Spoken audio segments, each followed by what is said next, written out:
Swayam Prabha. Digital India. Educated India.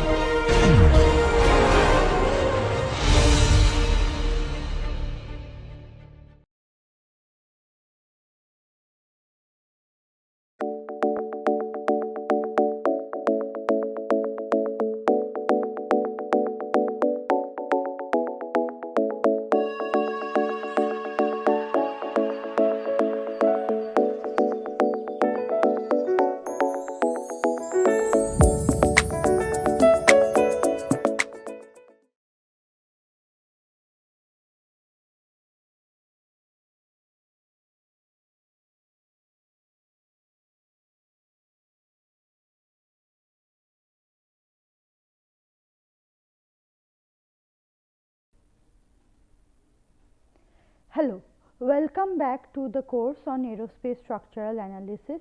Today is the lecture 12, which will be on torsion of thin walled cross section shaft, but unlike the previous lecture, here the cross section will be closed. So it will not be like a C section or an I section or a Z section. The cross section in this case will be a complete closed cross section. So the picture here shows the cross section of the shaft.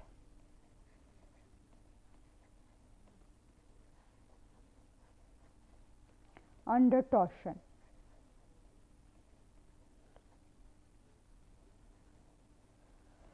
Okay. So, as you can see that the cross section is closed like an annular ring or any such similar cross section. So, this is the cross section of the shaft, and this is the analogous membrane.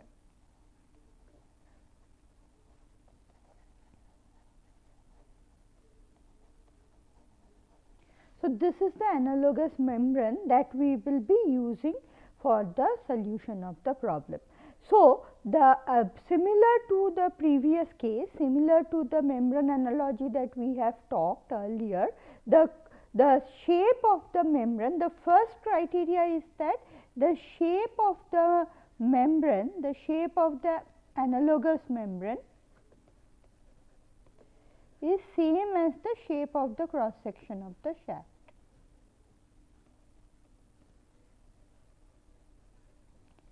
Same as the shape of the cross section of the shaft.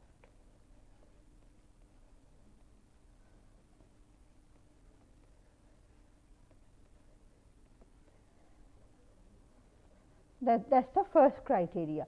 Now, second, all the other criteria, that is a normal force which is n per unit length, is applied on the outer surface or the boundary of the shaft, as can be seen by the red colored arrow.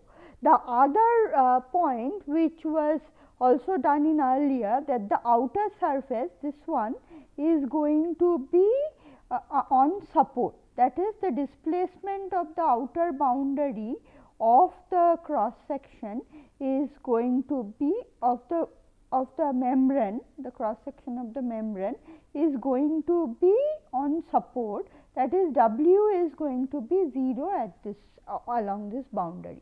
Okay. There would be no out of plane deformation of the boundary, and so W is going to be 0.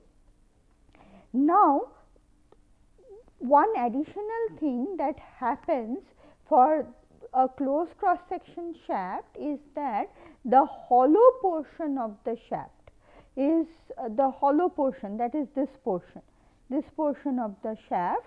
In the analogous membrane, this portion of the shaft is considered to be a flat plate. So, this dash portion, which is actually the hollow which resembles the hollow portion of the cross section of the shaft, this hollow portion is actually replaced by a flat plate in case of the analogous membrane, right. And then the third point, and then the next point, similar to our previous membrane analogy, an uniform pressure Q per unit area is applied all over the membrane, including the flat plate.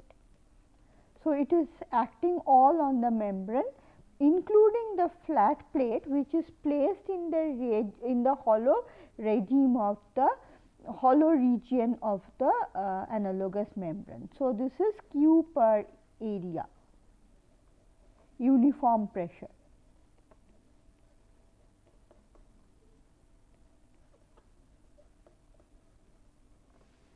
Now, if this is the so let me just reiterate. So, everything is remaining similar to the previous membrane analogy that we have discussed, except that in the hollow region of the membrane, that is there in the membrane, it has to be replaced by a flat plate, and the uniform pressure Q by A will act on the membrane as well as the flat plate. Now, if this is the analogous membrane, if we try to visualize the deformed shape of the membrane under this condition, then the deformed shape is going to look something like this. So, if I draw the deformed shape of the membrane, so it is going to look like this.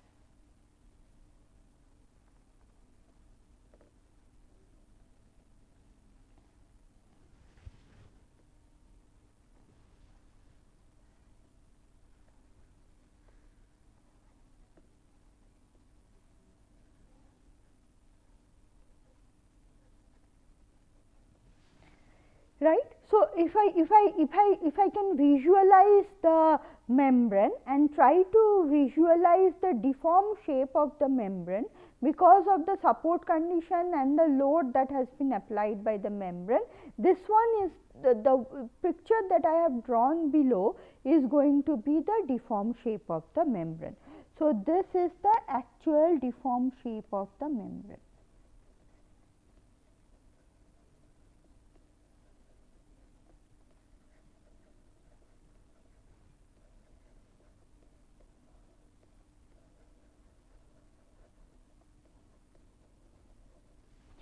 Okay.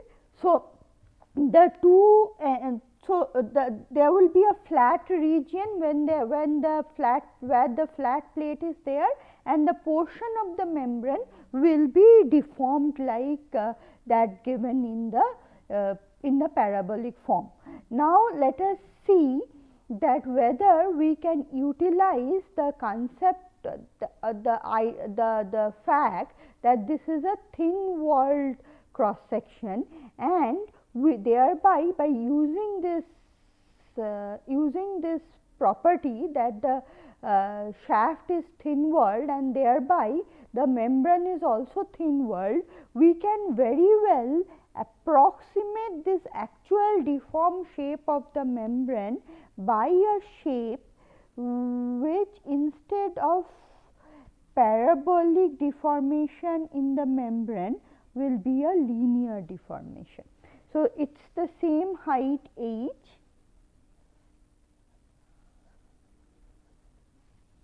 this is the same height h,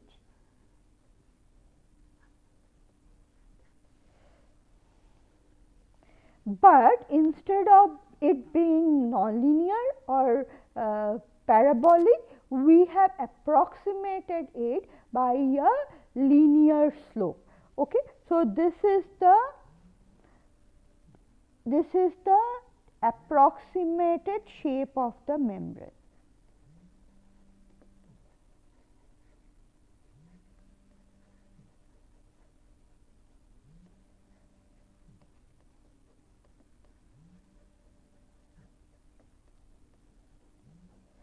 So, now let us see that by this approximation what benefits that we can obtain and how to further analyze this membrane analogy and get the torsional property of such a closed thin walled cross section. Now, therefore, let me redraw the approximated deformed shape of the membrane. So,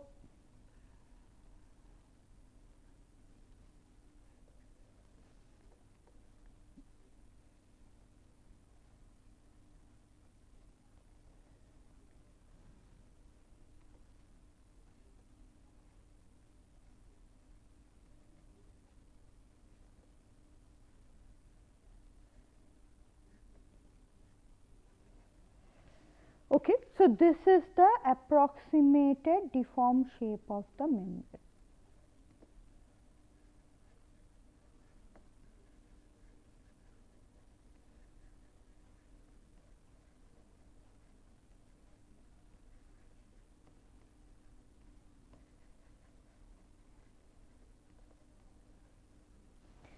Now, let us go back to our initial lectures on membrane analogy. Now, we have seen in the initial lectures on membrane analogy that the slope at any point of the membrane, slope of the deformed membrane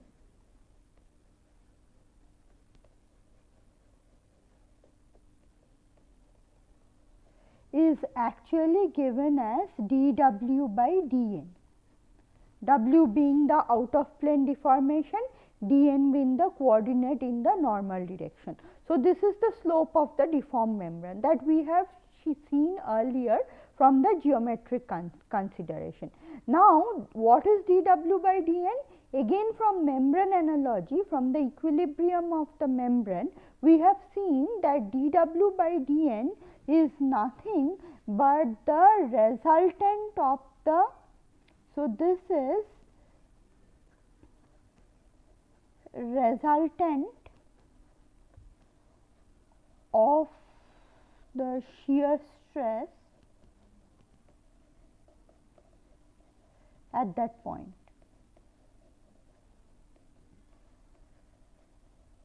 So, we have seen from membrane analogy, from the corollaries of the membrane analogy, that the resultant of shear stress at a point is equal to the slope of the deformed membrane at that point. Okay. So, therefore, this is analogous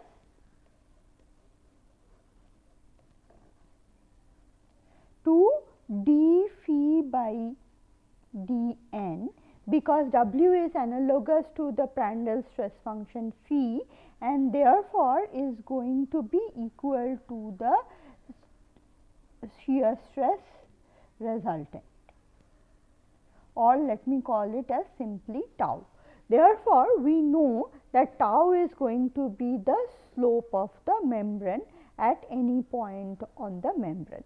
Now, if h is the depth of the deformed membrane, and let T1 be the thickness of the membrane at this point T1, and at this point let the thickness of the membrane at this point be equal to T2, then we can say that tau 1, so here it is tau 1, the shear stress. So, the tau 1 is going to be the slope at this point, slope, and that is going to be h by T1. Similarly, here tau 2 is going to be h by T2. Therefore, at any arbitrary point, the tau can be written by h by Ts, where Ts is the thickness of the membrane at that point, as we had discussed earlier. So, this is the thickness of the membrane.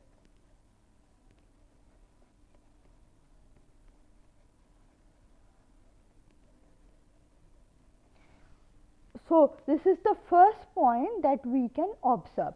So, the portion of the membrane which have higher thickness will have lower shear stress, and the portion of the membrane which has lower thickness will have higher stress. So, this is the first observation or first conclusion that we can make from the analogous membrane membrane that we are studying. The next point is that since we have approximated the nonlinear deformation of the membrane by a linear deformation, and this approximation is not a bad approximation only because of the fact that the thickness is always small, because it is a thin walled cross section shaft, we can say that tau is constant along the thickness of the membrane.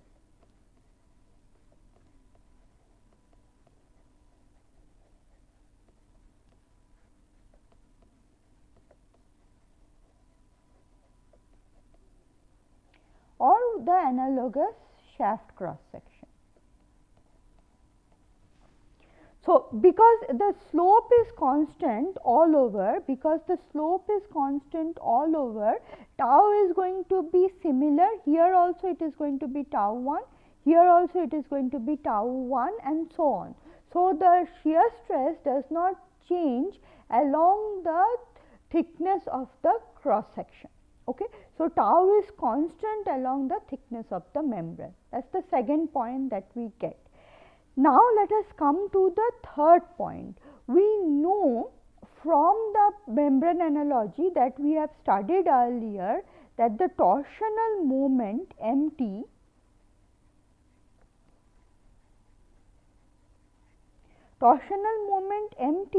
is 2 times the volume of the deformed membrane.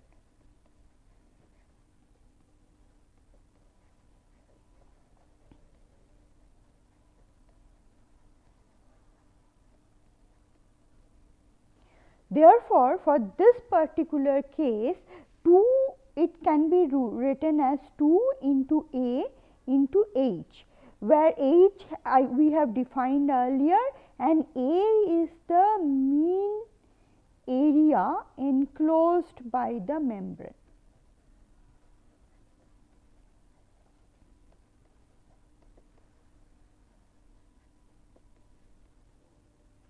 So, or in other words, is if I draw the mean center line of the membrane, then the area enclosed by this center line is the A that we are talking about. So, from geometry of the deformed membrane, we can easily say that the volume of the membrane is A into H, and therefore, from membrane analogy, we can say that the torsional moment mt is going to be 2 into AH. Now, in place of H, I can replace this by 2 into A into tau into T into S. So, from our previous expressions. Now, therefore, let us see that tau into T into S therefore is mt divided by 2A. Now, mt is constant for a given cross section, and A is also constant for a given cross section. So, therefore, this is a constant value, this is a constant number. Therefore, this product tau into the thickness Ts is also equals to the constant. Now, this tau into Ts can be often is called as Qs, where Q is called the shear flow. So, since it is constant, we can also remove the S thing here, and this is called the shear flow. So, shear flow is nothing but the product of the shear stress tau into the thickness of the cross section. Now, the thickness can vary, the shear stress can also vary. So, I can instead of tau, I can also write this as tau S Ts. So, the individual shear stress can vary, the individual thickness can vary, but the product of the two, which is called the shear flow or Q, is constant because it is equal to mt by 2A. Therefore, we will define a new parameter which is called the shear flow, which is represented by the unit Q. Please don't confuse Q with the previous Q, that is the pressure that is applied on the membrane that we talked about earlier. So, Q is the shear flow, which is the product of the shear stress and the thickness Qs, and this is constant for a given cross section.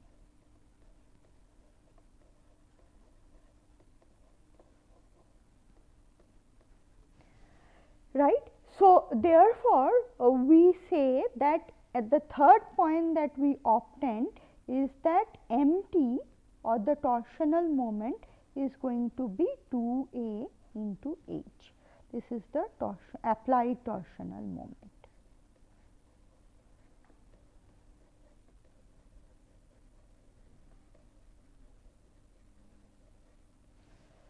So, these are the 3 points that we have.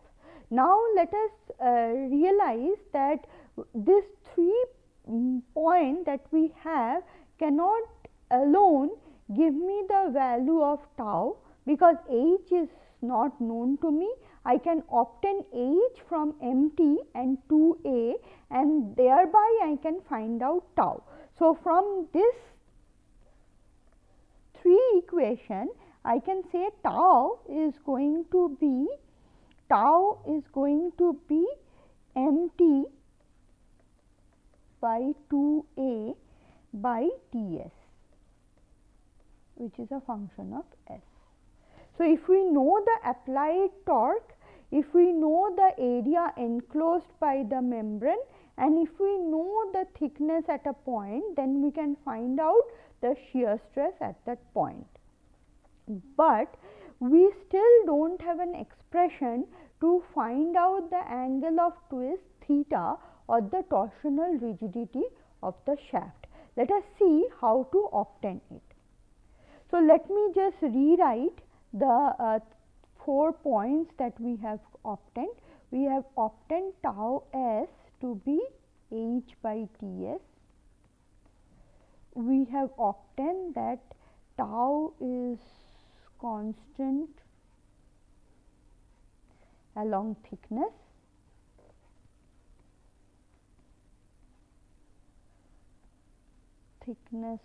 Of the shaft cross section. We have obtained that MT is 2A into H, where A is the mean area, which can be written as MT is equal to 2A into tau S into Ts, and fourth point is that shear flow, which is Q, which is obtained as a product of shear stress into thickness, is constant for a given cross section.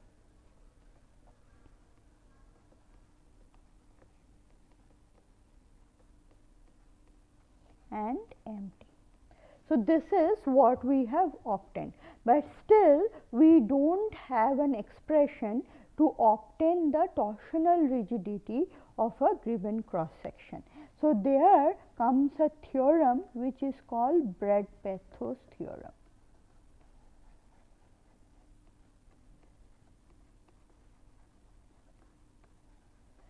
So, the theorem states that tau S into ds is equal to 2GA into theta, where theta is the angle of twist or rate of angle of twist, and A is the mean area enclosed by the cross section.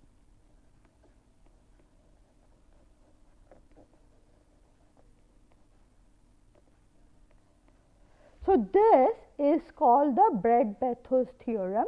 Now, Brett-Bethos theorem is obtained from considering the uniqueness of the solution.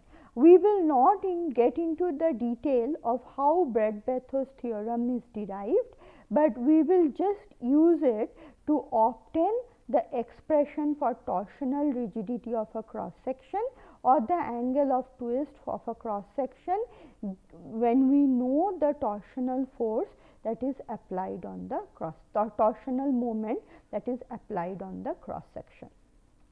So, but just for the information, this comes, the Brett-Bethos theorem comes from the uniqueness of the solution. The detail of the derivation of the Brett-Bethos theorem and the uniqueness of solution is given in the book by Timoshenko and Goodyear on theory of elasticity, and the audience who are interested in knowing about Brett-Bethos theorem in more detail can use can look into the book by Timoshenko and Goodyear to have a better information or on the derivation of the Brett-Bethos theorem. Now, we can use this equation to obtain the expression for the angle of twist or the torsional rigidity of the cross section. So, the torsional rigidity, therefore, g theta, the torsional rigidity, therefore, can be obtained as 1 by 2a into the tau s into ds. So, this is going to give the torsional rigidity of the cross section. Now, in the next lecture, we will be talking about the using this theory that we have learnt in this lecture and apply it to certain examples, solving certain examples, so that we get more confidence in the theory that we have discussed. Thank you.